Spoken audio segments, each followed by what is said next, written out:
Hey, we're recording. Awesome. There are tons of simple tutorials for FL Studio out there, which are great. If you're like, what's an FL Studio? But what if you want to be more than just a beginner? What if you want to be one of the pros? Well, then you'll really want to learn how to use FL Studio well. That's where this video comes in. We'll be learning some of the most useful techniques for FL Studio that will help your workflow and increase your creativity. Some of these tips you may already know, but I guarantee you there are some that you don't, because until now they didn't exist. But that will make more sense when we get to the end of the video. Let's go onto the thing. Use Ctrl-L to link an instrument or audio clip to a mixer track. It will even automatically name it for you. You can link multiple synths to one mixer track, or you can use Ctrl-Shift-L to route them in order. Hold Ctrl to select multiple mixer tracks and do stuff like pull the volume down or route them to one bus. Hold Shift to change the start and end time of audio or pattern clips. Use the stretch button to drag the length of a sample. This will usually pitch a sample up or down.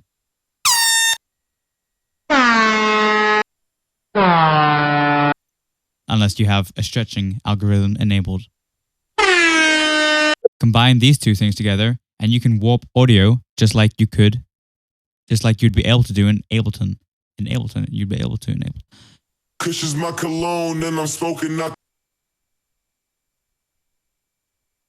Kush is my cologne and I'm smoking out the zone. Enable the auto hide feature in your browser. This means anytime you go to the left of the screen, your browser will pop out. So you don't have to leave it open or go up into the corner and turn it on and off all the time whenever you want to get a new sample. Not only that, but you can add your own special bookmark icons to the browser. Alt right click to easily preview your chords.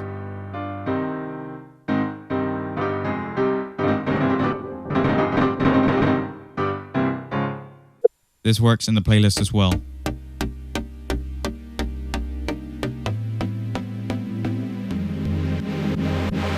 What happens is that it solos the pattern clip, but the automation will still work. Don't you just hate it when you accidentally zoom in like a million %? Well, just Control and right click again and you'll go back to where you were before. Double right click to mute pattern clips or notes. Now, this is going to blow your mind. There are these dots everywhere. If you see one of these, you can actually press the key and it will select that option for you. For instance, if you click one of the playlist tracks and press I, you can quickly insert tracks. Or it's also very handy for copying automation by using C and P. Group tracks together. Right-click a track in the playlist and press G. Not only can you minimize your groups, but if you hold down Alt, you can mute them all in one go. You can also color your groups in one go. Hold Shift and scroll to easily move tracks and groups up or down. Hold Shift when slicing, so you don't have to pull the slice tool down. It's way easier this way. Hold Control to make a selection, or Control A to select everything. This works in the piano roll too. With all your notes selected, there's an option to drag the length of all your notes together. It's pretty cool, but the problem is it doesn't sync to the grid. Unless you hold down the Shift key, then it will snap to percentages like 50% or 150 or 200%, so you can quickly double or half your MIDI notes. Handy. Hold Shift and click the edges of notes to change the start-end times of notes and chords. Hold down the Alt key as well to go off the grid. In general, the Alt key is used as the off-grid / non-snap key. Control B will duplicate something right after itself. But holding Shift and dragging will make a copy of it, which is great if something isn't exactly the length of a bar. Use Control to move things only up or down, or use the Shift key to move things only left and right. This works with automation points too. Use Control plus the up and down key to move notes up or down an octave. Use the Shift up and down to move notes up and down a half step. Right-click to change the velocity of pitch of notes in a line, which is great for pitching up for your EDM snare build-up.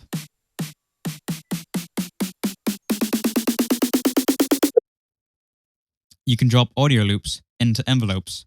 Wow, isn't that cool?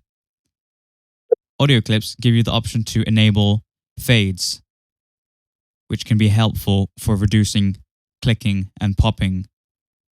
Right-click the timeline to make a selection. Hold Shift to move this loop selection around, and again, Alt to go off the grid. And then you can use Control D to disable that loop. Audio clips have a built-in cutoff resonance, which is just the mod X and mod Y. Wow. Stay woke, fam. Stay woke, fam. Stay woke, fam. You can time stretch automation clips. You can copy automation from one clip to another. Envelopes and automation clips allow you to make sequences.